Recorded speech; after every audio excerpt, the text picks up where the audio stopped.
आप सभी लोगों को नमस्कार। मैं डॉक्टर दीपक शर्मा आप सभी लोगों का स्वागत करता हूं orbit institute of applied homeopathy के एक छोटे से वेबिनार में। जैसा कि आप लोगों को पता है कि हम लोग एक छोटे-छोटे वेबिनार कंडक्ट करवा रहे हैं जो एक छोटे से फिजियोलॉजी या एनाटॉमी से रिलेटेड होंगे। लास्ट टाइम हमने डॉक्टर गरिमा से ब्लड सर्कुलेशन के बारे में पढ़ा था और इसी ब्लड सर्कुलेशन का जो अगला पार्ट है वो है ब्लड प्रेशर। क्योंकि जब आपको सर्कुलेशन समझ में आ गया तो आपको ब्लड प्रेशर भी बहुत अच्छे से समझ में आना चाहिए और आपको एक ब्लड प्रेशर की सिग्निफिकेंस पता होनी चाहिए।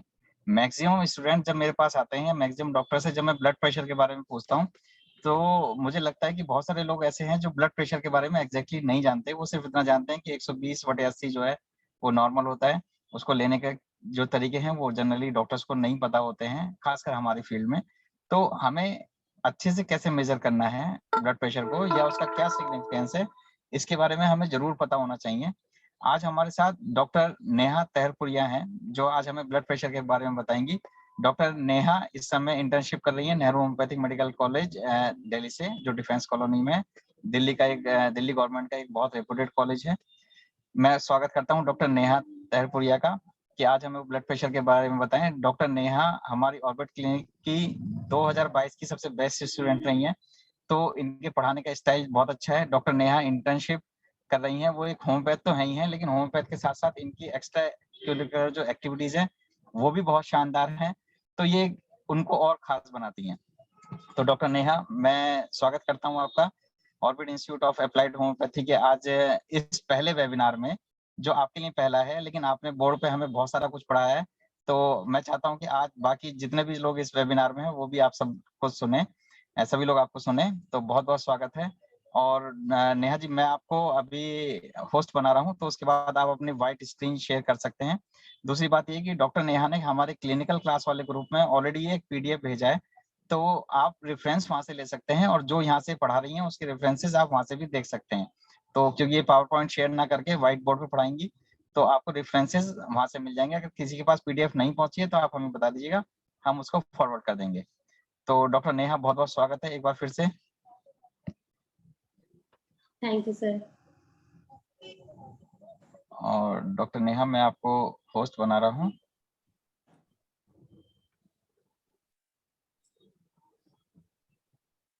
डन। शुरू करिए। हाँ जी सर, 1 मिनट सर। बीच में अगर किसी को कोई भी क्वेश्चन पूछना है तो प्लीज चैट में लिखते रहिएगा। हम लोग जब सेशन खत्म हो जाएगा उसके बाद फिर ब्लड प्रेशर के बारे में मैं भी कुछ बताऊंगा जो भी रह जाएगा और आपके जो भी क्वेश्चंस होंगे उनका भी हम सॉल्यूशन करेंगे।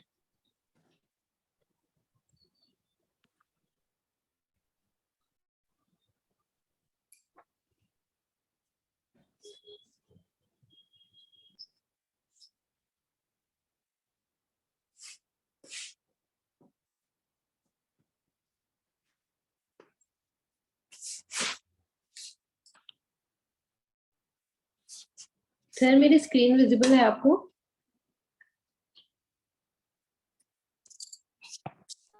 हाँ नेहा, क्या कह रहे हो बेटा? सर मेरी स्क्रीन विजिबल थी आपको? हाँ बिल्कुल विजिबल हाँ, है। अभी आप मतलब वो आपको व्हाइट बोर्ड दिख रहा था ना? हाँ जी। ठीक है सर।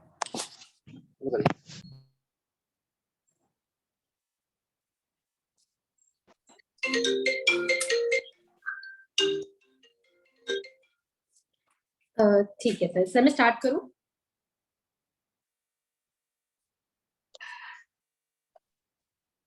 हेलो।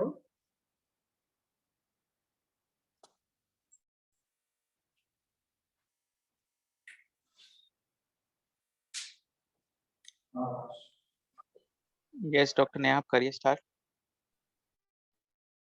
जी सर।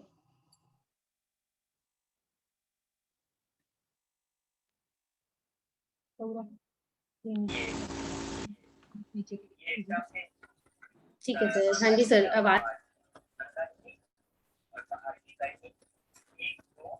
हेलो।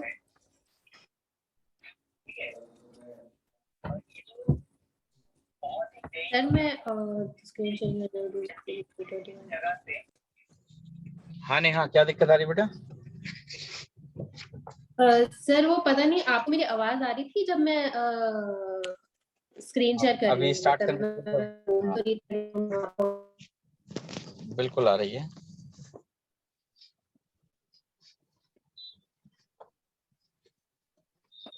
अभी आपकी स्क्रीन शेयर नहीं हुई है।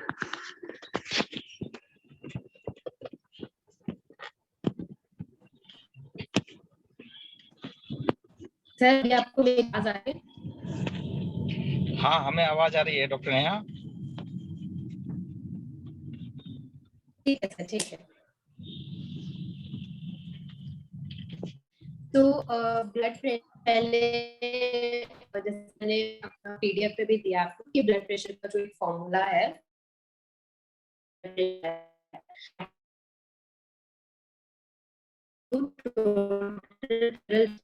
है, जो भी आप ब्लड प्रेशर, देन हाइपरटेंशन, तो उसमें ये वाला जो फॉर्मूला है इट इज वेरी इंपॉर्टेंट शुरू से एंड तक। सो इस चीज पे आप थोड़ा फोकस रखिएगा और इस फॉर्मूले को याद रखिएगा। Basic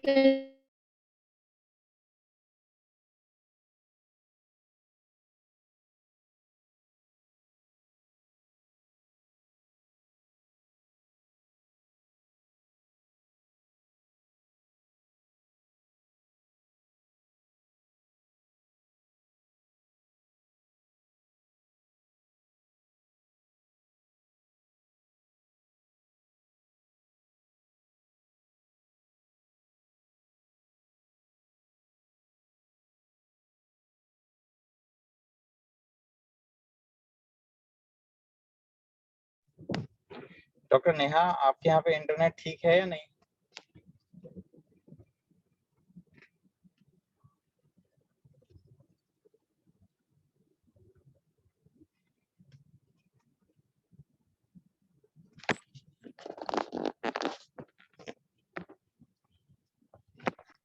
hello. हाँ डॉक्टर नेहा, अपने यहाँ इंटरनेट चेक करो। आपके यहाँ इंटरनेट में कुछ डिस्टरबेंस है मुझे लगता है। हाँ जी सर, वो इंटरनेट शायद बीच में बंद हो गया था, अभी वापस से रिबूट किया है। अभी मैं स्टार्ट करती हूँ। हाँ प्लीज स्टार्ट करो। सर एक बार होस्ट मुझे वापस बना दीजिए।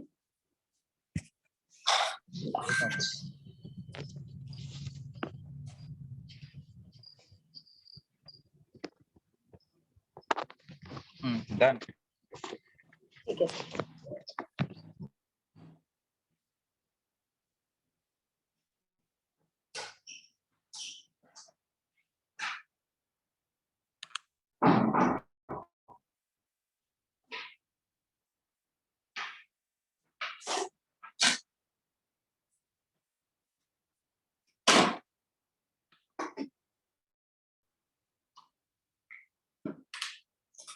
हाँ जी, तो सर जैसे मैं बता रही थी कि ये फॉर्मूला जो है, blood pressure is equal to cardiac output into total peripheral resistance, तो ये सबसे इम्पोर्टेंट फॉर्मूला है आगे जो भी हम पूरा स्लाइड में पढ़ेंगे उसके अंदर। तो अभी basically what is blood pressure is कि जैसे हमारी ब्लड वेसल है, तो ब्लड वेसल वॉल पे जो परपेंडिकुलर प्रेशर अप्लाई हो रहा है, ठीक है, तो the force that is exerted on the blood vessel by the blood, तो वो भी कौन सी लेयर पे, ऑन द ट्यूनिका इंटिमा जो लेयर है हमारी, उसके ऊपर जो प्रेशर एक्सर्ट कर रहा है ब्लड, उसको हम ब्लड प्रेशर बोलते हैं। ठीक है, सो ये ट्यूनिका इंटिमा के ऊपर एक्ट करता है परपेंडिकुलरली। उसके बाद अभी जो मैंने ऊपर फॉर्मूला बताया तो उसी के रिस्पेक्ट में एक और फॉर्मूला है, that is cardiac output. Cardiac output is equal to heartbeat, heart rate into stroke volume.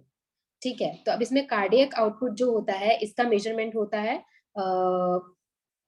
Millilitre per minute, जो हार्ट रेट है that is beats per minute, and जो स्ट्रोक वॉल्यूम है that is ml per beat. तो ये beat से beat cut हो जाता है, तो इस तरह से इसका ये हम डेराइव करते हैं, दैट इज ml पर मिनट कार्डियक आउटपुट में। सो बेसिकली जो कार्डियक आउटपुट की डेफिनेशन है, कार्डियक आउटपुट की definition is blood ejected from the ventricle पर मिनट, कि दिस इज आवर हार्ट। ठीक है, इसमें जो ये वेंट्रिकल्स हैं इनसे जो ब्लड बाहर इजेक्ट हो रहा है per minute, that is equal to cardiac output.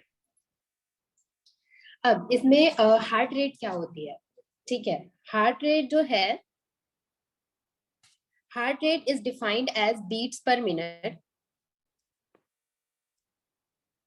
और इसको अफेक्ट करते हैं इसको अफेक्ट करते हैं सबसे पहले तो 3 इंपॉर्टेंट फीचर्स। तो वो 3 इंपॉर्टेंट फीचर्स क्या क्या है? एक तो है पहला पैरासिम्पैथेटिक नर्वस सिस्टम यानी पीएनएस। पीएनएस का नेगेटिव इफेक्ट होता है हार्ट बीट के ऊपर, कि जो पीएनएस है वो स्लो डाउन कर देता है हार्ट रेट को। बेसिकली जब भी पीएनएस एक्टिवेट किस टाइम पर होगा, या तो हम रेस्ट कर रहे होंगे या फिर वी आर ईटिंग या एनीथिंग, तो वो वेगस नर्व को एक्टिवेट कर देता है, जिसकी वजह से पैरासिम्पैथेटिक नर्वस सिस्टम जो है वो स्टिमुलेट होकर हार्ट रेट को डिक्रीज कर देता है उस टाइम के लिए। देन सेकेंड आता है हमारा sympathetic nervous system. Sympathetic nervous system का पॉजिटिव इफेक्ट है over the heart rate. तो when we are in situation like fight and flight जो situation होती है, उन situations के अंदर sympathetic nervous system stimulate होता है और वो हमारे heart rate को increase कर देता है। ऐसा ही तीसरा hormones, hormones का भी positive effect है over the heart rate। इसके अलावा कुछ आयंस होते हैं, जैसे कि सोडियम हो गया, पोटेशियम हो गया, कैल्शियम हो गया, इन सब का भी इफेक्ट होता है हार्ट रेट के ऊपर, जो हार्ट रेट को कम या ज्यादा करता है। देन हमने कार्डियक आउटपुट में एक और टर्म पढ़ी थी, that is stroke volume. Stroke volume क्या होता है? इट इज ब्लड इजेक्टेड पर बीट, यानी कि अगर हार्ट जो है वो एक बार पंप कर रहा है, तो एक बार जो पंप करेगा उसमें कितना ब्लड आउटफ्लो हो रहा है, दैट इज स्ट्रोक वॉल्यूम। तो स्ट्रोक वॉल्यूम जो है उसमें भी 3 पॉइंट्स होते हैं जो स्ट्रोक वॉल्यूम को मैनेज करता है, जिसमें से पहला पॉइंट होता है प्रीलोड। इसका पॉजिटिव इफेक्ट है ओवर द स्ट्रोक वॉल्यूम। ये तीनों क्या होते हैं मैं भी नेक्स्ट स्लाइड में या फिर अभी आपको बताऊंगी। First is preload, second is contractility, and third is afterload. Preload जो होता है इसका पॉजिटिव इफेक्ट होता है ओवर द स्ट्रोक वॉल्यूम, कंट्रैक्टिलिटी का भी पॉजिटिव इफेक्ट होता है ओवर द स्ट्रोक वॉल्यूम, लेकिन आफ्टरलोड का नेगेटिव या इनहिबिटरी इफेक्ट होता है ओवर द स्ट्रोक वॉल्यूम। ठीक है।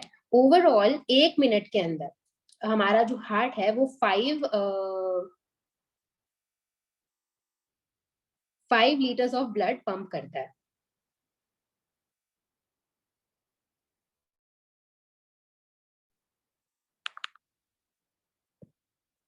5 लीटर्स ऑफ ब्लड पंप करता है इन 1 मिनट।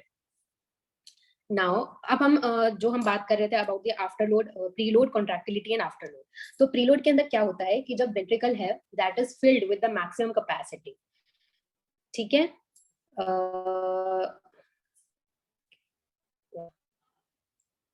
जो वेंट्रिकल है जब वो अपनी मैक्सिमम कैपेसिटी तक फिल हो जाता है और प्रेशर एक्सर्ट करता है हार्ट के वॉल्स के ऊपर, ठीक है, जस्ट बिफोर द इजेक्शन, कि ये जो वेंट्रिकल से ब्लड आउट पंप होने से जस्ट पहले जितना प्रेशर वो हार्ट के नीचे के मसल्स के ऊपर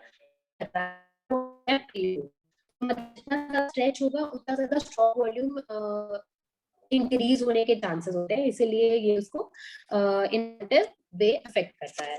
देन दूसरा आता है कॉन्ट्रैक्टिलिटी। कॉन्ट्रैक्टिलिटी क्या करता है? जब व्हेन मसल्स कॉन्ट्रैक्ट, तो ये जो हार्ट मसल्स होंगे, मायोकार्डियम होता है, तो ये कॉन्ट्रैक्ट करेगा, जितना ज्यादा स्ट्रांगली ये कॉन्ट्रैक्ट करेगा उतना ही ज्यादा स्ट्रांगली ये पुश करेगा ब्लड को बाहर की तरफ, ठीक है। And it is stimulated by sympathetic nervous system. Sympathetic nervous system stimulates muscle in muscles को, तो जितना कॉन्ट्रैक्ट करेंगे उतना ही ज्यादा प्रेशर के साथ ही बाहर पुश करेंगे। तो इसीलिए जो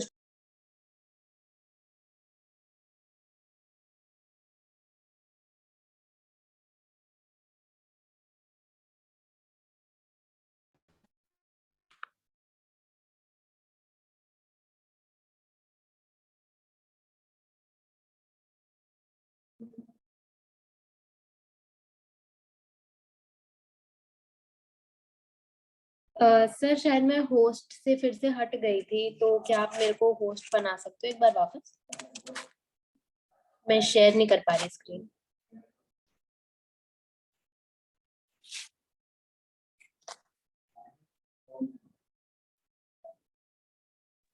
डन बेटा, शुरू करो।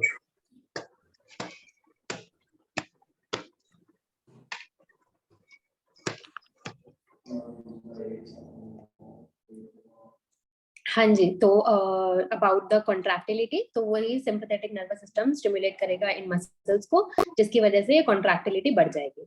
तो ये दोनों तो फैक्टर्स थे जो पॉजिटिव इफेक्ट कर रहे थे। अब आता है तीसरा फैक्टर जो कि नेगेटिव इफेक्ट प्रोड्यूस करता है over the stroke volume, and that is afterload. अब आफ्टर लोड क्या होता है? It is the resistive forces that ventricle needs to over. ठीक है, जब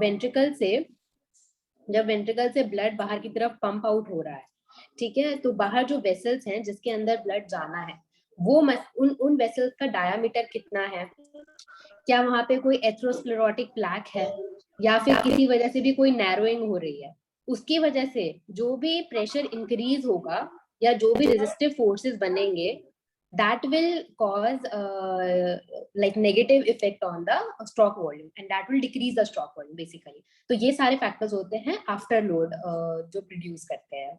ठीक है, जैसे कि क्या क्या आ गया कि कोई ब्लॉकेज है, जैसे कि एरिथ्रोस्क्लेरोटिक प्लैक है, कुछ स्टिचेस की वजह से कोई नैरोइंग है, या फिर ब्लड वेसल्स का जो डायमीटर है अगर वो नैरो हो गया है, तो उसमें हम आफ्टर लोड जो है that will decrease the stroke volume.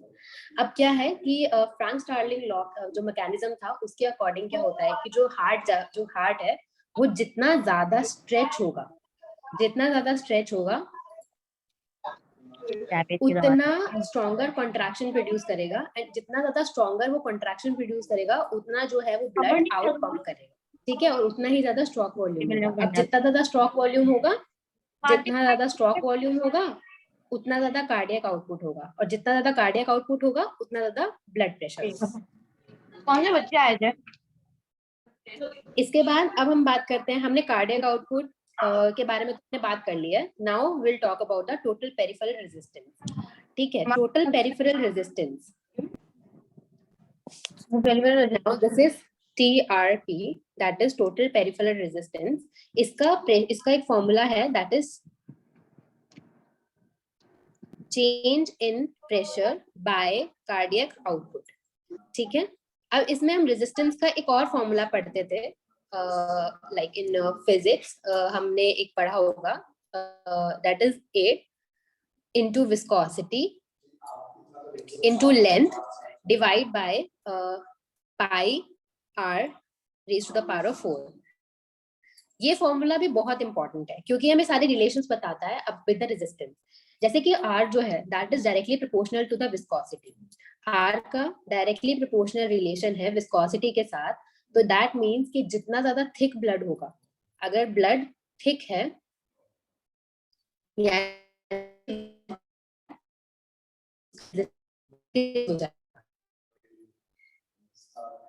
वैसे ही जैसे अगर जो लेंथ है ब्लड वेसल्स की अगर वो ज्यादा है, तो अब बेसिकली लेंथ कब ज्यादा होती है?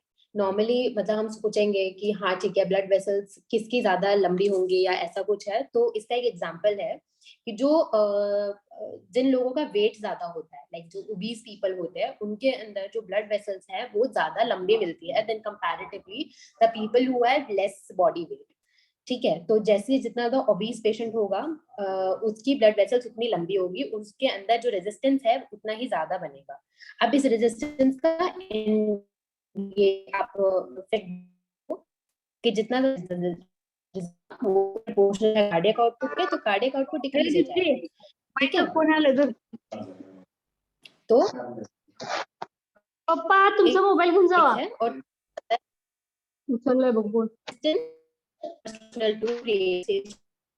तो जैसे जैसे वैसे रेजिस्टेंस बहुत इंक्रीज होगा। ठीक है, तो तीसरा रिलेशन ये है। Then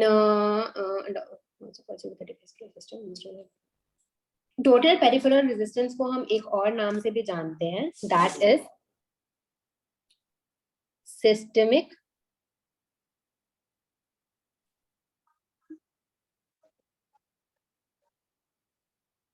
vascular resistance. ठीक है, तो टोटल पेरिफेरल रेजिस्टेंस को हम सिस्टमिक वेस्क्यूलर रेजिस्टेंस भी बोलते हैं। देन ये सारी बात इन जर्नल मैंने आपको इन चीजों के बारे में बता दिया। अब एक इम्पोर्टेंट चीज आती है, दैट इज फ्लो। जो हम ब्लड प्रेशर के बारे में पढ़ते हैं तो हम फ्लो के बारे में पढ़ते हैं। ठीक है, ब्लड जो है वो दो तरह से फ्लो करता है। जो नॉर्मल फिजियोलॉजिकल तरीका है that is laminar flow, that has laminar flow. अब लैमिनर फ्लो के अंदर क्या है, that is streamline flow basically. तो इसमें क्या होगी, जैसे अगर ये हमारी ब्लड वेसल है और जो ब्लड फ्लो कर रहा है वो ऐसे फ्लो करेगा, तो जो वेलोसिटी है वो सेंटर में मैक्सिमम होगी। ठीक है, हाईएस्ट होगी सेंटर में, और जो इसमें ब्लड फ्लो करता है वो ऐसे कंसेंट्रिक वे में फ्लो करेगा। ठीक है, तो इसमें जैसे जैसे परफ्यूजन प्रेशर बढ़ेगा वैसे वैसे फ्लो इंक्रीज होगा। ठीक है, परफ्यूजन प्रेशर क्या होता है कि जो मीन आर्टीरियल प्रेशर होता है, perfusion pressure is mean arterial pressure minus central venous pressure. इसके बारे में मैं अभी आपको अगली स्लाइड में बताऊंगी, लेकिन हाँ अभी आप ये फॉर्मूला याद रख सकते हो कि परफ्यूजन प्रेशर होता है मीन आर्टीरियल प्रेशर, यानी सारी जो आर्टरीज का प्रेशर है उसको मिलाकर minus the central venous pressure. ठीक है, तो अभी जैसे जैसे परफ्यूजन प्रेशर इंक्रीज होगा वैसे वैसे जो ये लेमिनर फ्लो है या फ्लो है वो इंक्रीज होगा। अब दूसरा टाइप का फ्लो कौन सा होता है, दूसरा टाइप का फ्लो होता है turbulent flow. Turbulent flow is the pathological flow. ठीक है, ये यूजुअली फिजियोलॉजिकली नहीं होता, ये पैथोलॉजिकली ज्यादा मिलता है। और जैसे अगर ये हमारे ब्लड वेसल है, ठीक है, ब्लड वेसल के अंदर कोई एथेरोस्क्लेरोटिक प्लैक बन गया है। अब क्या है कि जब ये हमारा ब्लड इस तरह से फ्लो कर रहा था, लेमिनार फ्लो, तो जब ये आगे जाएगा ये तो ठीक है, लेकिन ये वाला हिस्सा यहाँ पर आकर and it will just be turbulent. तो ये पूरा फ्लो जो है टर्बुलेंट फ्लो हो जाएगा एंड इस तरह से ये जो है इसमें रेजिस्टेंस इंक्रीज हो जाएगा। तो इसमें जो है परफ्यूजन प्रेशर अगर इंक्रीज होता है टर्बुलेंट फ्लो के केस में, तो फ्लो जो है वो डिक्रीज हो जाएगा।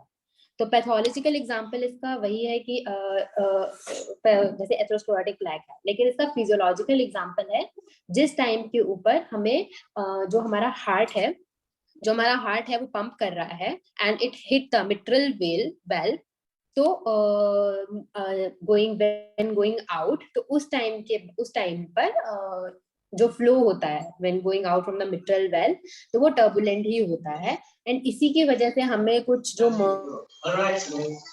मर्मर्स सुनाई देती हैं बीच में, वो इसी की वजह से सुनाई देती।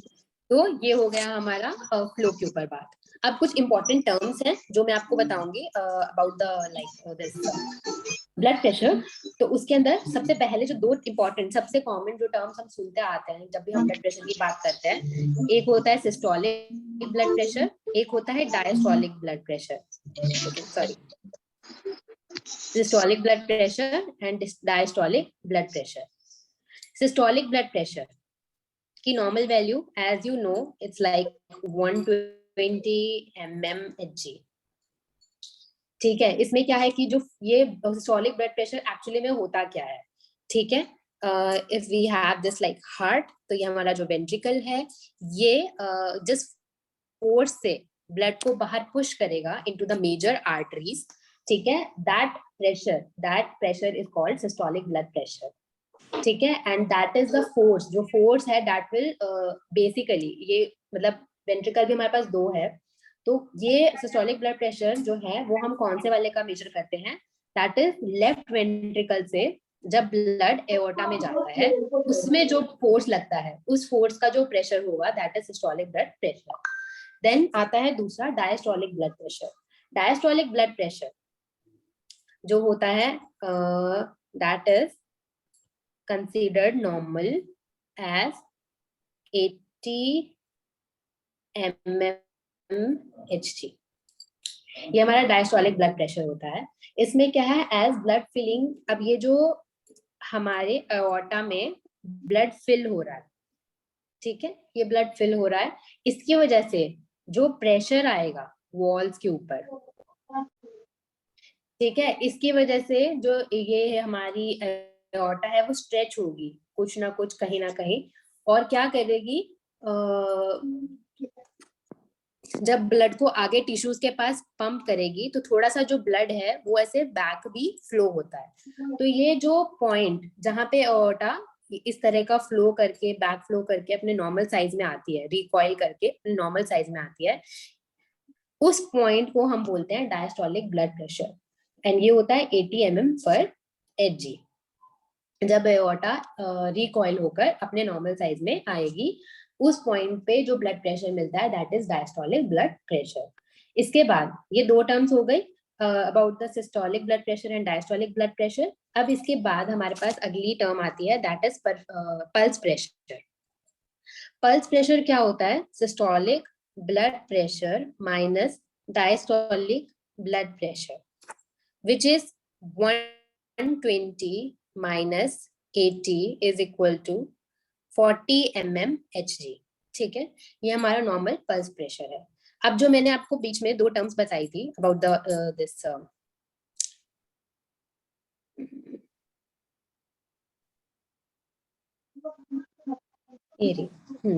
मैंने आपको दो टर्म्स बताई थी दैट इज ये mean arterial pressure and central venous pressure. तो इन दोनों के बारे में भी मैं आपको बता देती हूँ। जो है हमारी mean arterial pressure, mean arterial pressure is diastolic blood pressure plus 1/3 of perfusion pressure, and इसको जब हम मेजर करेंगे लाइक 120 प्लस 1/3 into 40, तो ये हमें मिलेगा 93 Hg।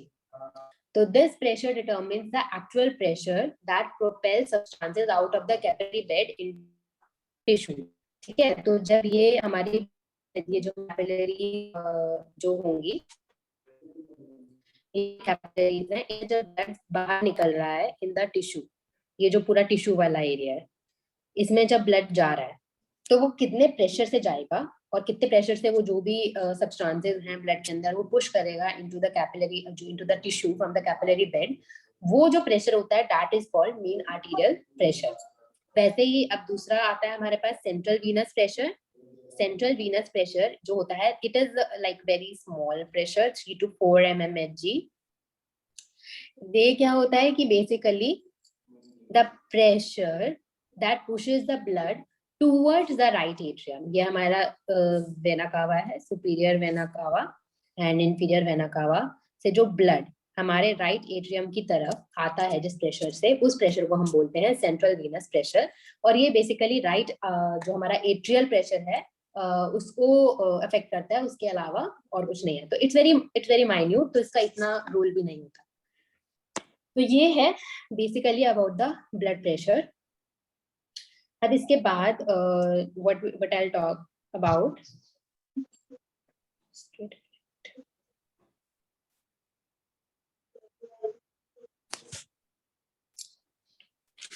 इसके बाद अब आती है बात अबाउट द हाइपोटेंशन।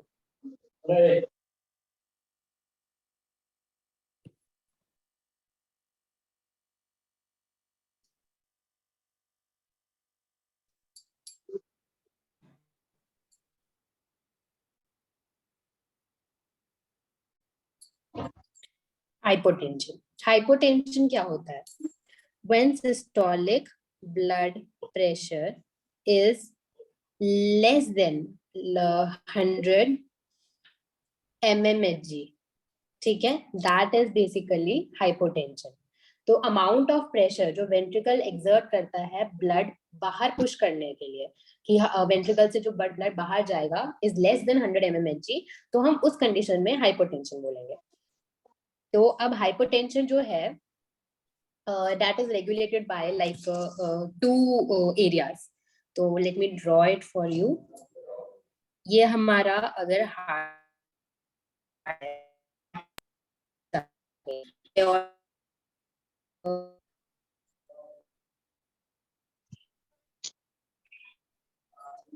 इस एरिया में हम मिलते हैं aortic sinus.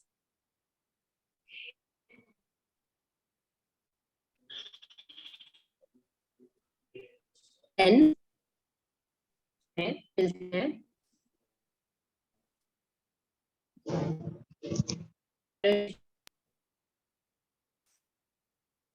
Now one more important thing, aortic sinus को जो रेगुलेट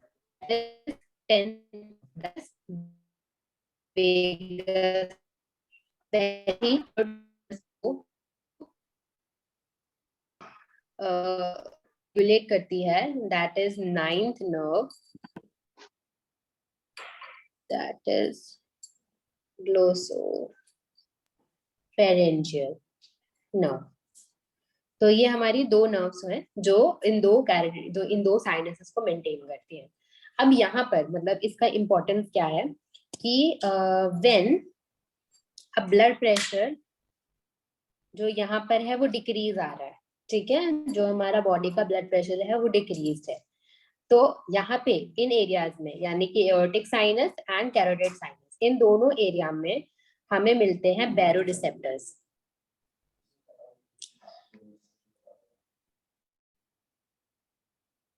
ये साइनस है टू द न्यूक्लियस का कम हो चुका है।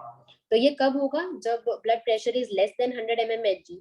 तो जो हमारी ब्लड वेसल्स हैं, जैसे कि कैरोटिड, हम कैरोटिड ही ले लेते हैं, तो जो कैरोटिड है अब 100 mmHg से इसका हमारा जो प्रेशर है वो कम हो गया है।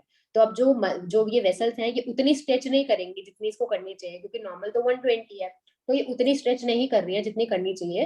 तो अब क्या होगा कि there is no action potential is generated in these blood vessels, ठीक है, जिसकी वजह से क्या होगा, कोई एक्शन पोटेंशियल जनरेट नहीं हो रहा है, तो कोई भी सिग्नल नहीं जा रहा है, ठीक है, यहाँ पे कोई एक्शन पोटेंशियल जनरेट नहीं हो रहा है, तो इसकी वजह से ना कोई सिग्नल जा रहा है, ना इसमें जा रहा है, ना ही यहाँ पे जा रहा है।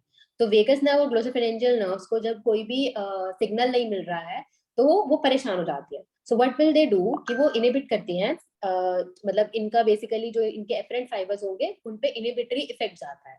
तो अब ये दोनों जो नर्व्स हैं इनको जब कोई सिग्नल नहीं मिल रहा है तो ये परेशान होके जो मेड्यूला है हमारा ब्रेन में, यहाँ पर एक न्यूक्लियस मिलता है, दैट इज न्यूक्लियस ट्रैक्टस पप्पा ते भगर खावा बघुल्यातले सॉलिटेरियस। तो जो मेड्यूला में जो हमारा न्यूक्लियस है, न्यूक्लियस ट्रैक्टस सॉलिटेरियस, ये रिस्पॉन्ड करेगा to the decrease in the pressure, ठीक है, क्योंकि यहाँ पर अब प्रेशर डिक्रीज हुआ है तो इन दोनों को कोई सिग्नल नहीं मिला, इन दोनों को सिग्नल नहीं मिला, तो इन्होंने जाके मेडुला में ट्रैक्टस सॉलिटेरियस वाले न्यूक्लियस को जाके बता दिया कि हमें कोई सिग्नल नहीं मिला। तो अब ये न्यूक्लियस ट्रैक्टस सॉलिटेरियस यहाँ पे मेडुला में 3 सेंटर्स प्रेजेंट होते हैं, 3 सेंटर्स मिलेंगे हमें यहाँ मेडुला में। एक होता है this one is cardiac acceleratory centre, दूसरा हमें मिलेगा वेजोमोटर सेंटर, एंड तीसरा हमें मिलेगा कार्डियक इनहिबिटरी सेंटर। तो हमारे पास 3 सेंटर्स होते हैं यहीं पे न्यूक्लियस ट्रैक्टस सॉलिटेरियस के साइड में। तो अब जब इसको सिग्नल मिल गया इन दोनों से यहाँ से सिग्नल आ गया कि हमारे पास कोई मतलब हम लोग कुछ स्टिमुलाई नहीं प्रोड्यूस कर पा रहे, कोई एक्शन पोटेंशियल नहीं आ रहा है हमारे तक, तो फिर ये जो न्यूक्लियस ट्रैक्टस सॉलिटेरियस है इसको पता चलता है कि ठीक है बॉडी का ब्लड प्रेशर कहीं ना कहीं कम है। तो अब ये क्या करेगा, ये इन 3 सेंटर्स पे एक्ट करेगा। इसमें कार्डियक एक्सेलरेटरी सेंटर है, ये कनेक्टेड, ये जो है किस पे वर्क करता है, ये सिंपैथेटिक नर्वस सिस्टम पे। जो हमारा ये वेसोमोटर सेंटर है ये भी वर्क करता है सिस्टम में सिंपैथेटिक नर्वस सिस्टम पे, और जो तीसरा वाला है इनहिबिटरी वाला, वो कनेक्टेड होता है पैरासिम्पैथेटिक नर्वस सिस्टम से वाया द वेगस नर्व। तो इस तरह से ये 3 सेंटर्स हैं। अब सबसे पहले हम बात करते हैं कार्डियक एक्सेलरेटरी सेंटर की। जब कार्डियक एक्सेलरेटरी सेंटर, जो कार्डियक एक्सेलरेटरी सेंटर है, इसको स्टिमुलाई मिलता है, तो ये क्या करेगा, ये हार्ट रेट को इंक्रीज करेगा।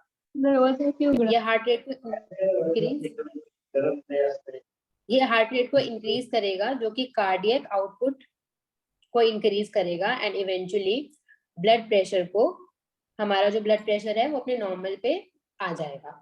तो अब बेसिकली हमें ये देखना है कि कार्डियक जो ये एक्सेलरेटरी सेंटर है ये वर्क कैसे करता है। Now this is our midbrain, यहाँ पर ये कार्डियक एक्सेलरेटरी सेंटर प्रेजेंट है, तो यहाँ से सिंपैथेटिक नर्व्स के फाइबर्स आ रहे हैं, ठीक है। अब ये एक्ट करता है from T1 to L5, T1 to L5 से फाइबर्स हैं वो जाएंगे टू द हार्ट, ठीक है। हार्ट में भी 2 सेंटर्स पे डॉक्टर नेहा सॉरी, एक काम करिए, यहाँ से ना जो आप, क्योंकि आप होस्ट हैं तो कोई स्वाति हैं, इनको म्यूट कर दीजिए ताकि उनकी तरफ से कोई आवाज ना आए। हाँ जी सर, 1 मिनट। ठीक है सर, कर दिया। ठीक है।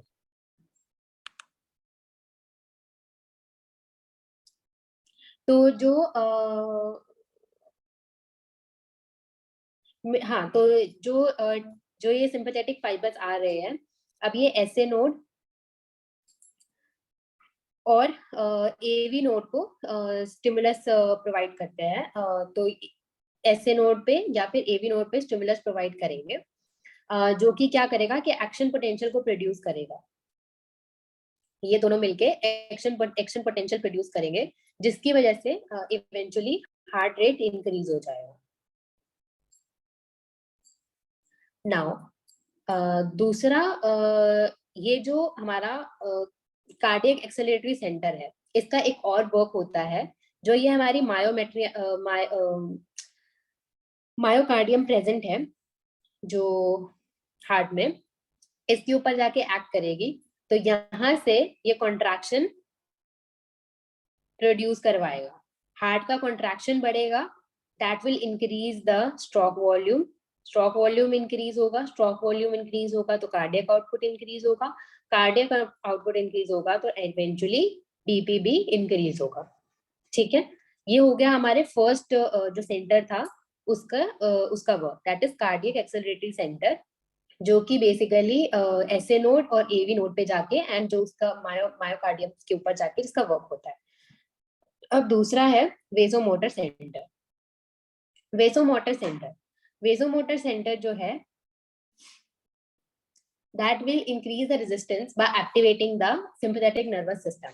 इसका बेसिकली काम है रेजिस्टेंस इंक्रीज करवाने का, क्योंकि जो स्टार्टिंग में मैंने आपको फॉर्मूला पढ़ाया था, that is blood pressure is equal to cardiac output into total peripheral resistance. तो जो टोटल पेरिफेरल रेजिस्टेंस है उसको इंक्रीज करवाएंगे वाया वेसोमोटर सेंटर, तो भी हमारा ब्लड प्रेशर जो है वो इंक्रीज हो जाएगा। अब रेजिस्टेंस कैसे इंक्रीज होगा? बाय कंस्ट्रिक्टिंग जो ब्लड वेसल है उस पे एक्शन होगा, उसकी स्मूथ मसल्स पे बेसिकली एक्शन होगा, यानी कि स्मूथ मसल्स, यहाँ ब्लड वेसल की स्मूथ मसल होती है ट्यूनिका मीडिया, इस पे एक्ट करेगा ये, एंड इस पे एक्ट करके it will contract. Now contraction होगा तो बेसिकली जो इसका डायामीटर है वो रिड्यूस हो जाएगा, तो रेडियस भी रिड्यूस हो जाएगा। अब जब रेडियस रिड्यूस होगा तो इसका इनवर्सली प्रोपोर्शनल जो रिलेशन है रेजिस्टेंस के साथ, तो रेजिस्टेंस जो है वो बहुत ज्यादा इंक्रीज हो जाएगा, और अगर रेजिस्टेंस इंक्रीज होता है that will eventually increase the BP. तो इस तरह से हमारा वेसोमोटर सेंटर जो है वो बीपी को नॉर्मल लाएगा फ्रॉम लो बीपी। अब तीसरा है कार्डियक इनहिबिटरी सेंटर, जो कि एक्ट करता है बाय पैरासिम्पैथेटिक नर्वस सिस्टम, तो ये basically it will work on decreasing the blood, no sorry, हाँ, तो हम अगर इनहिबिट कर देंगे कार्डियक इनहिबिटरी सेंटर को, तो basically it will increase the blood pressure. अब इसके ऊपर जो और डिटेल में बात है वो मैं जब आपको हाइपरटेंशन के बारे में बताऊंगी तो I will work more on cardiac inhibitory centre. तो अभी के लिए हाइपोटेंशन के अंदर हमें जो मेन दो सेंटर्स पे काम करना होता है, that is cardiac acceleratory centre and vasomotor centre. Cardiac inhibitory centre जो है उसको इनहिबिशन स्टिमुलाई पास ऑन होगा और वो इनहिबिट हो जाएगा, तो वो कुछ भी वर्क नहीं करेगा आगे। नाउ इन तीनों के अलावा हमारी किडनी भी एक रोल प्ले करती है इन हाइपोटेंशन, ठीक है। सो ये हमारी किडनी है। किडनी का क्या रोल होता है, आप लोगों ने सुना होगा about the renin angiotensin mechanism, जिसका एक्शन होता है on the low BP. Rennin angiotensin mechanism कैसे काम करेगा, जब लो बीपी होगा, ठीक है, तो इसकी वजह से जो किडनी के अंदर है दैट विल प्रोड्यूस रेनिन, ठीक है। अब जो रेनिन है वो एक्टिवेट होगा और जब ब्लड वेसल्स में जाएगा, ब्लड वेसल में ट्रैवल करके हमारे लिवर को स्टिमुलेट करेगा। लिवर को स्टिमुलेट करा तो उसने एक वो रिलीज करवाया जिसका नाम होता है एंजियोटेंसिनोजन।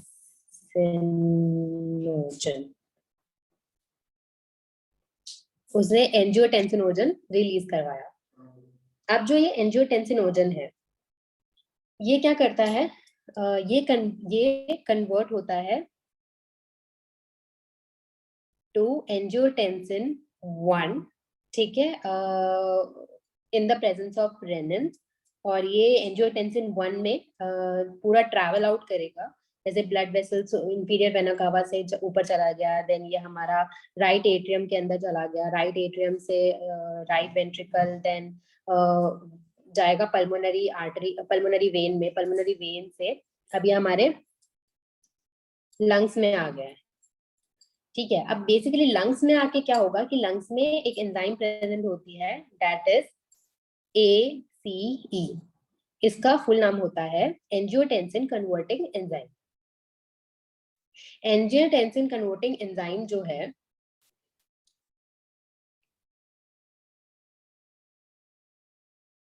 एंजियोटेंसिन 1 को एंजियोटेंसिन 2 में कन्वर्ट करेंगे, which is more powerful hormone.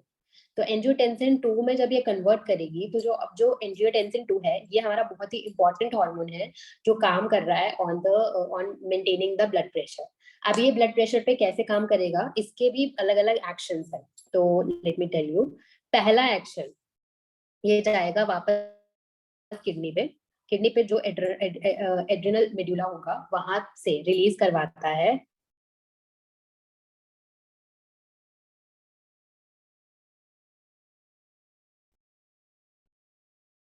Aldosterone release करवाएगा, ठीक है। दूसरा एक्शन इसका है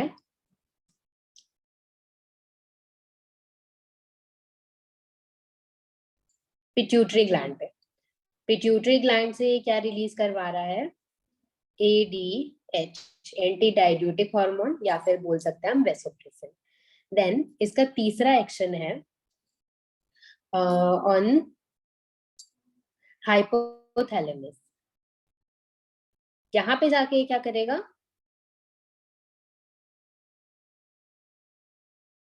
थर्स्ट को एक्टिवेट करेगा।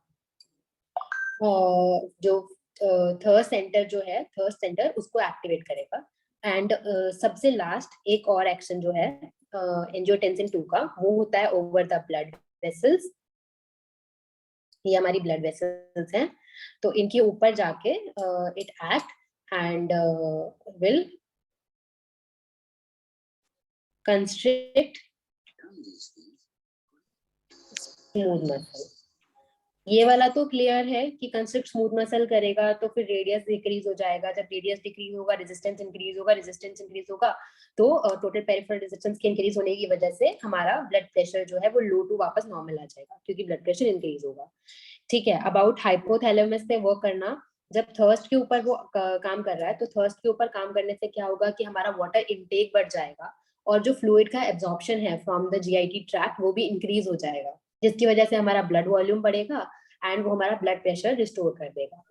देन आते हैं एल्डोस्टेरोन और एडीएच पे। एल्डोस्टेरोन और एडीएच ये दोनों क्या करते हैं बेसिकली,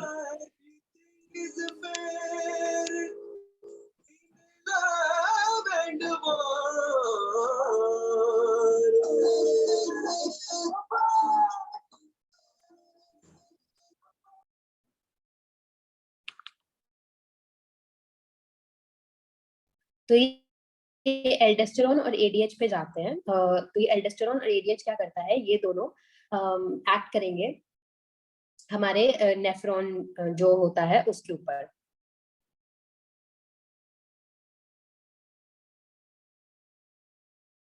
तो ये जो पूरा नेफ्रॉन का जो एरिया है इसके ऊपर जाके दोनों एक्ट करते हैं और इस एरिया में जाके ये H2O का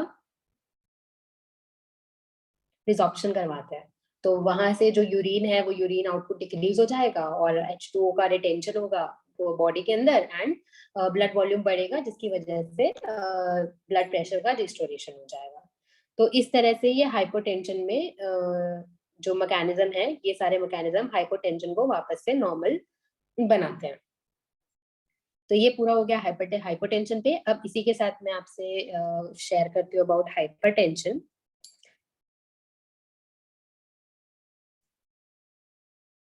Now, hypertension is defined as जब हमारा सिस्टोलिक ब्लड प्रेशर जो है that is more than 140 mmHg या फिर हमारा डायस्टोलिक ब्लड प्रेशर जो है that is more than 90 mmHg, तो हम उसको कंसिडर करते हैं हाइपरटेंशन। हाइपरटेंशन भी सेम हाइपरटेंशन की तरह जो है इन्हीं दोनों पे काम करेगा। जैसे कि अगर ब्लड अब जो हमारा ये वाला एरिया है जो एओर्टा वाला, तो इनके ऊपर जब अब हाई ब्लड प्रेशर है तो प्रेशर इंक्रीज हो जाएगा। अब प्रेशर इंक्रीज होने की वजह से एओर्टिक साइनसेस और कैरोटिड साइनसेस से सिग्नल जाएगा, एक्शन पोटेंशियल जो है वो जनरेट होगा यहाँ पर और वो ट्रांसफर करेगा signal to this vagus nerve and glossopharyngeal nerve. अब ये दोनों जो है ये वापस से सिग्नल भेजेंगे न्यूक्लियस ट्रैक्टस सॉलिटेरियस को और मेडुला को। ठीक है, मेडुला में न्यूक्लियस ट्रैक्टस सॉलिटेरियस को। अब जो न्यूक्लियस ट्रैक्टस सॉलिटेरियस है ये कार्डियक एक्सेलरेटरी सेंटर को इनहिबिट करेगा लास्ट। ठीक है, क्योंकि हमारा ब्लड प्रेशर जो है वो इंक्रीज हो रहा है। तो अब इंक्रीज हो रहा है तो अगर कार्डियक एक्सेलरेटरी जो सेंटर है उसको हमें इनहिबिट करना पड़ेगा। तो ये क्या करेगा, कार्डियक इनहिबिटरी सेंटर जो हमने ये पूरा पढ़ा था ये वाला, तो ये जो फाइबर्स जा रहे हैं ये सब एक्शन पोटेंशियल जनरेट नहीं करेंगे क्योंकि इन पे इनहिबिटरी इफेक्ट आ रहा है फ्रॉम न्यूक्लियस ट्रैक्टस सॉलिटेरियस। तो ये वाला जो एरिया है ये सब एक्शन पोटेंशियल जनरेट करना बंद कर देंगे। इवेंचुअली क्या होगा, एसए नोड और एवी नोड को सिग्नल मिलेगा कि तुम्हें भी कुछ पोटेंशियल जनरेट नहीं करना है एक्स्ट्रा, तो बेसिकली वो स्लो डाउन हो जाएंगे। ठीक है, वाया एसएनएस फाइबर्स एंड इस तरह से हमारा कार्डियक एक्सेलरेटरी सेंटर जो है वो इनहिबिट हो जाएगा। दूसरा आता है हमारा वेसोमोटर सेंटर। वेसोमोटर सेंटर क्या कर रहा था, रेजिस्टेंस बना रहा था ट्यूनिका मीडिया पे एक्ट करके। तो अब इसमें क्या होगा कि जब एक्शन पोटेंशियल जो है जो ट्यूनिका मीडिया पे वर्क कर रहा था, ये सारे एक्शन पोटेंशियल जनरेट होना बंद हो जाएंगे। जो यही सेम फाइबर्स जो है, इसी तरह के फाइबर्स जो है वो ट्यूनिका मीडिया पे या पेरिफेरल जो भी ब्लड वेसल्स है उन पर जाके ट्यूनिका मीडिया पे काम कर रही थी, ये सारे इन पे इनहिबिशन आ जाएगा। तो जो स्मूथ मसल्स है हमारी, यहाँ की स्मूथ मसल्स वो कॉन्ट्रैक्ट होने की जगह रिलैक्स हो जाएंगे। स्मूथ मसल विल रिलैक्स, तो जिसकी वजह से क्या होगा कि वेसो डायलेशन हो जाएगा। जो हमारा रेडियस है वो इंक्रीज हो जाएगा। रेडियस इंक्रीज होगा दैट मीन्स कि रेजिस्टेंस जो है वो डिक्रीज होगा। रेजिस्टेंस डिक्रीज होगा तो ब्लड प्रेशर भी डिक्रीज हो जाएगा, तो हाइपर से नीचे की तरफ आ जाएगा। अब क्या है, वेसोमोटर सेंटर के ना दो सेंटर्स होते हैं। अगर ये वेसोमोटर सेंटर है हमारा तो इसके भी दो सेंटर्स होते हैं, एक होता है C1 एक होता है A1। C1 जो है that will be the basically the center for vasoconstriction and जो कि करा जाएगा हाइपरटेंशन के केस में, ताकि हाई बीपी को नॉर्मल लाया जाए। और दूसरा होता है A1 सेंटर। A1 सेंटर जो होता है वो वेसोडाइलेशन कॉज करता है। तो ये A1 सेंटर जो है ये स्टिमुलेट होगा इन वेसोमोटर सेंटर्स में। इस तरह बना था इसके मतलब हाइपरटेंशन बताऊंगी। तो दैट इज बेसिकली, तो इसका क्या रोल है, ये इस टाइम पे स्टिमुलेट होता है जब बीपी बढ़ जा रहा है। तो इसका ये पूरा वर्क है that works on the parasympathetic nerve system. इसमें क्या होगा, it will slow down the heart rate को ये डिक्रीज करेगा, which will decrease the cardiac output and it will in turn decrease the BP। तो अब बेसिकली वर्क कैसे करता है, तो जो कार्डियक इनहिबिटरी सेंटर है, ये सेंटर, इस सेंटर में एक न्यूक्लियस प्रेजेंट होगा। उस न्यूक्लियस का नाम है डॉर्सल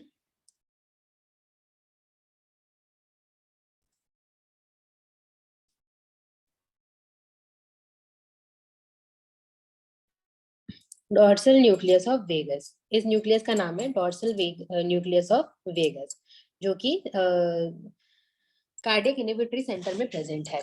अब ये क्या करता है, ये फाइबर्स देता है, ठीक है, वेगस नर्व के फाइबर्स देगा। दो तरह के फाइबर्स जाएंगे, अब ये लेफ्ट वाला फाइबर है, ये राइट वाला फाइबर है। जो नर्व है ये लेफ्ट नर्व है, लेफ्ट वेगस नर्व है, और ये राइट वेगस नर्व है। जो राइट वेगस नर्व है that will supply to SA node, ठीक है। जो लेफ्ट वाला वेगस नर्व है that will supply to AV node. And it is very important कि कौन सा वाला अफेक्टेड है और उसकी वजह से जब कोई डिजीज होती है तो कौन से वाले उस पे डिजीज आएगी। तो इसलिए जो राइट वेगस है that will supply the SA node, जो लेफ्ट वेगस है that will supply the AV node. And एक इंपॉर्टेंट चीज दैट देयर इज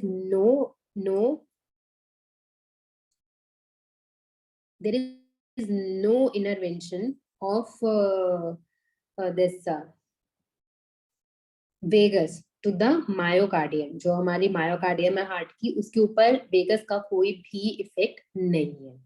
तो अब बेसिकली वेगस ये क्या कर रहा है, जो कार्डियक इनहिबिटरी सेंटर है डॉर्सल न्यूक्लियस ऑफ वेगस से, यहाँ पे जब ये स्टिमुलस इसको हम एक्टिवेट करेंगे, जब ये एक्टिवेट हो रहा है तो ये क्या कर रहा है, इन सेंटर्स से एक एंजाइम रिलीज होगी एंड दैट इज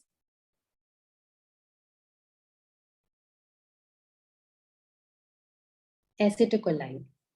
जो एसिटाइलकोलाइन है इसका नेगेटिव क्रोनोट्रॉपिक इफेक्ट होता है। क्रोनोट्रॉपिक इफेक्ट मतलब कि ये डिक्रीज करेगा बेसिकली जो स्टिमुलाई है उसको। तो इसमें क्या करता है कि यहाँ पे जो सेल्स हैं, यहाँ जो सेल्स हैं AV नोड और एसए नोड में, अगर कोई ये एक सेल है, इस सेल को हाइपर पोलराइज कर देगा, हाइपर पोलराइज जो सेल्स होते हैं वो क्या करते हैं, वो एक्शन पोटेंशियल का जनरेशन स्लो डाउन हो जाता है उनमें। They will take longer time period to send the signal। तो इस वजह से जो एसिटाइलकोलाइन है उनके इफेक्ट की वजह से जो एक्शन पोटेंशियल जनरेट हुआ है वो बहुत स्लोली अपना काम करेगा, मतलब बहुत स्लोली ट्रांसफर होगा, जिसकी वजह से जो हार्ट रेट है that will decrease. Heart rate decrease होगा तो कार्डियक आउटपुट डिक्रीज होगा, कार्डियक आउटपुट डिक्रीज होगा तो इवेंचुअली हमारा बीपी डिक्रीज हो जाएगा फ्रॉम हाइपरटेंशन टू हाइपोटेंशन, ठीक है। तो एंड बाकी it has no intervention over the myocardium, तो कॉन्ट्रैक्टिलिटी पे कोई इफेक्ट नहीं आएगा। Then about the renin angiotensin mechanism, जो हमने अभी ऊपर भी देखा था, ठीक है, जो पूरा स्टिमुलाई कर रहा है ब्लड प्रेशर को, तो उसके ऊपर क्या इफेक्ट आता है जब हाई बीपी होता है। अभी हमने लो बीपी का इफेक्ट देखा था, अब इसी की जगह जब बीपी यहाँ पर हाई है, तो जब हाई बीपी होता है तो देयर इज एन इंक्रीज। अब हाई बीपी जो है हमारे हार्ट में हमारे हार्ट में एक प्रेशर इंक्रीज, जो पल्मोनरी कैपिलरी वेज प्रेशर है उसको इंक्रीज कर देता है, जिसकी वजह से क्या होता है कि जो लेफ्ट आर्टरियम का प्रेशर है, जो हमारे लेफ्ट एट्रियम का प्रेशर है, वो इंक्रीज हो जाता है। तो इसकी वजह से जब ये इंक्रीज होगा तो लेफ्ट एट्रियम जो है वो ज्यादा स्ट्रेच करेगा। अब लेफ्ट एट्रियम जब ज्यादा स्ट्रेच करता है तो वो एक एंजाइम रिलीज करता है जिसको बोलते हैं आर्टीरियल एट्रियल न्यूरेटिक पेप्टाइड। अब ये जो एट्रियल न्यूरेटिक पेप्टाइड है, इसका very very very important role है ओवर द एंजियोटेंसिन 2। ये एट्रियल न्यूरेटिक पेप्टाइड जब बीपी हाई होने की वजह से लेफ्ट एट्रियम जो है वो पूरा स्ट्रेच आउट हो जाएगा, तो वहां पे वो एंजाइम रिलीज करेगा एट्रियल न्यूरेटिक पेप्टाइड, जो कि ये सब प्रोसेस वैसे ही चल रहा होगा। तो जो एंजियोटेंसिन यहाँ पे एंजियोटेंसिन 2 जनरेट हुआ है उसके ऊपर जाके लगा देगा इनहिबिशन। अब इसने यहाँ जाके इनहिबिशन लगाया तो that means there is like no release of aldosterone, no release of ADH.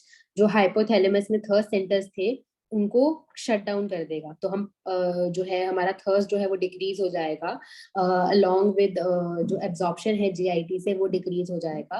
And also जो कंस्ट्रिक्शन हो रहा था इसको dilate कर देगा, which will lead to vasodilation of the blood vessels, which will decrease the resistance and hence decreasing the BP।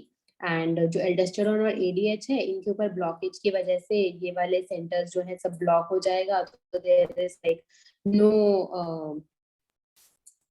No reabsorption of water from the nephrons. और nephron से जब कुछ भी वाटर सेव नहीं होगा तो इसका इवेंचुअली इफेक्ट क्या आएगा हमारे ऊपर कि जो हमारा यूरिन आउटपुट है वो बहुत इंक्रीज हो जाएगा, जिसकी वजह से हाई बीपी में we can have polyuria. Polyuria high BP को नॉर्मल बीपी पे लाने के लिए इज अ मैकेनिज्म। तो जिसकी वजह से क्या होता है कि हमारा जो ब्लड वॉल्यूम है वो डिक्रीज हो रहा है and which will eventually decrease the BP.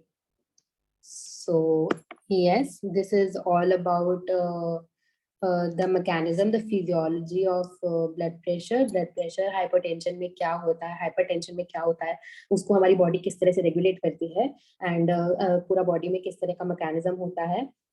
so yeah, thank you। हाँ जी, थैंक यू डॉक्टर नेहा, एक बार अच्छे से फिर से रिमाइंड कराने के लिए कि ब्लड प्रेशर क्या होता है। और देखिए मैं आप सब लोगों को बता दूं कि जो हम लोगों ने ये थीम बनाई है कि हम लोग ये सब्जेक्ट क्यों रिवाइज कर रहे हैं, मतलब क्या जरूरत पड़ी एक क्लिनिशियन को जब हम प्रैक्टिस में आ जाएंगे कि हम ब्लड प्रेशर को समझें, या जो भी यहाँ पे डॉक्टर्स हैं जो इसमें प्रैक्टिस कर रहे हैं उनको इतने लंबे चौड़े लेक्चर की क्या जरूरत है, क्योंकि फर्स्ट ईयर में पढ़ने के बाद हम सब इस बात को भूल जाते हैं। तो देखिए मैं आप लोगों को बताता हूँ कि जब भी हम लोग प्रैक्टिस करते हैं तो प्रैक्टिस में ऐसी बहुत सारी चीजें होती हैं जो हमें क्लिनिशियन को ऑब्जर्व करनी पड़ती है, और हमें ये पता लगाना पड़ता है कि जो पेशेंट के सिम्टम है वो एग्जैक्टली ठीक हो रहे हैं या नहीं, या फिर वो जो बोल रहा है जो सिम्टम प्रोड्यूस कर रहा है उसकी वो बॉडी उसी सिम्टम को उतनी सिग्निफिकेंस के साथ भी प्रोड्यूस कर रही है या नहीं। तो इसका एक अपना एक सिग्निफिकेंस है। इसके लिए आपको ब्लड प्रेशर का जो लेने का तरीका है वो भी एक जरूर अच्छे से आना चाहिए, और आपको पता होना चाहिए कि जो ब्लड प्रेशर जब लेते हैं, तो जैसे हम अभी जब डॉक्टर नेहा को सुन रहे थे तो बीच में किसी की स्नीजिंग की आवाज आ रही थी, किसी की ड्राइव की आवाज आ रही थी, किसी ने कुछ बोला तो हमें म्यूट भी करना पड़ा। तो सेम ऐसे ही जब हम लोग ब्लड प्रेशर को ऑब्जर्व कर रहे होते हैं, जब हम उनकी बीट्स को सुन रहे होते हैं, तो हमें ये ऑब्जर्व करना पड़ता है कि ऐसा तो नहीं है कुछ और बीट आ रही है। क्योंकि जब हमारे पास इको नहीं था, जब हमारे पास ईसीजी नहीं थी, जब हमारे पास हॉर्ट मॉनिटरिंग नहीं थी, तब हम पता लगाते थे सिर्फ पल्स को देख करके या ब्लड प्रेशर की उन बीट्स को सुन करके कि कहीं ऐसा तो नहीं कोई वॉल्व में कोई डिफेक्ट हो। तो ज्यादातर कार्डियोलॉजिस्ट आज भी जो अच्छे क्लिनिशियन है वो हमेशा इन इन्वेस्टिगेशन को रीचेक करते हैं इन मेथड से, जैसे ब्लड प्रेशर हो गया, पल्स रेट लेना हो गया, तभी वो आगे बढ़ते हैं और आगे का जो प्लान करते हैं वो उसी ट्रीटमेंट से करते हैं। ये बात बिल्कुल सच है कि जो इस समय एरा चल रहा है वो इन्वेस्टिगेशन का एरा है। हमारे पास ब्लड प्रेशर को लेकर के मशीन्स अवेलेबल हो गई हैं, इवन मोबाइल फोन्स में भी कुछ ऐप ऐसे आ गए हैं जो ब्लड प्रेशर को मेजर कर सकते हैं। लेकिन जो ब्लड प्रेशर आप मर्करी मीटर से आप फील कर सकते हो, जो बीट्स को आप फील कर सकते हो, ये बिल्कुल अलग साइंस है। और हो सकता है अगले 10 साल बाद, 20 साल बाद फिर से यही साइंस लौट कर गया है, क्योंकि जो अभी इरा चल रहा है मशीनों का, वो शायद लौट करके फिर हम वहीं वापस जाएंगे, और ये ऐसा होगा जरूर। तो ब्लड प्रेशर जब हम लोग लेते हैं तो हमें हर एक बीट का ध्यान रखना होता है कि कहाँ पर सिस्टोलिक प्रेशर जो है वो ऊंचाई पे जा रहा है, कहाँ पर टर्मोइल हो रहा है, कहाँ पर टर्मोइल नहीं हो रहा है। जैसा भी डॉक्टर नेहा ने बताया कि अगर टर्मोइल हो रहा है तो हमें मेडिसिन का सिलेक्शन सिर्फ टर्मोइल से ही पता लग जाएगा। अगर आपको बीट से टर्मोइल फील हो रहा है तो आप एकोनाइट की तरफ जा सकते हो, आप ग्लोनाइन की तरफ जा सकते हो, आप बेलोडोना की तरफ जा सकते हो। अगर आपको लग रहा है कि नॉर्मल कंजेशन है तो आप सल्फर की तरफ भी जा सकते हो, आप नक्स ओमेगा की तरफ भी जा सकते हो। आपको लोकलाइज कंजेशन है तो आप आर्निका की तरफ भी जा सकते हो। तो ये कुछ ऐसी चीजें हैं जहाँ से आप पैथोलॉजी से डायरेक्ट मेडिसिन पर डायरेक्ट पहुंच सकते हो, बिना किसी इन्वेस्टिगेशन के, बिना किसी बहुत ज्यादा आपके सिम्टम्स के, और ये इमरजेंसीज में हमेशा काम करते हैं। जैसे ऐसा नहीं कि हर एक का जो कंजेशन है हेडेक का वो सिर्फ बेलाडोना से ठीक होगा, कुछ का आर्निका से भी ठीक होता है, कुछ का सल्फर से भी ठीक होता है, कुछ का ग्लोनाइन से ठीक होता है, कुछ का बेलाडोना से। तो हमें ये डिसाइड करना है, एक क्लिनिशियन को ये डिसाइड करना होता है कि इस समय उसका सर्कुलेशन कहाँ मूव कर रहा है, कितने प्रेशर के साथ मूव कर रहा है। क्योंकि अभी तक हम मैक्सिमम लोग जितने यहाँ पर हैं वो सिर्फ ये जानते हैं कि हमने हाथ में बीपी ले लिया, हमने थाइज में बीपी ले लिया, लेकिन इसके अलावा भी ब्लड प्रेशर हर एक आर्टरी का अलग अलग मेजरमेंट अवेलेबल है। बस हम लोग उसको डिनोट नहीं करते, हम लोग उसको पूछते नहीं है, या हम लोग उसको ऑब्जर्व नहीं करते हैं। तो ये भी करना शुरू करो, ये प्रैक्टिकल अप्रोच है। और हमारे इस orbit institute of applied homeopathy के माध्यम से हम लोग चाहते हैं कि क्लिनिकल साइंस पे दोबारा से हम सब लोग लौट आए। सिर्फ ऐसा नहीं कि हम सिर्फ मेंटल जर्नल्स की तरफ ही ध्यान देते रहेंगे। मैं ये बिल्कुल डिनाई नहीं करता कि मेंटल जर्नल जरूरी नहीं है, मेंटल जर्नल्स जरूरी हैं, लेकिन उसके साथ साथ आपको ये पता लगाने के लिए कि वो जो मेंटल जर्नल्स हैं वो ठीक है या नहीं, उसके लिए आपको फिजिकल साइंस या फिजिकल एग्जामिनेशन की भी, या सिस्टमिक एग्जामिनेशन की भी जरूरत होती है। So thank you doctor Neha, इतने अच्छे से समझाने के लिए। अगर किसी का कोई क्वेश्चन है तो प्लीज पूछ सकते हैं, अपना माइक ऑन कर सकते हैं। डॉक्टर नेहा अवेलेबल हैं।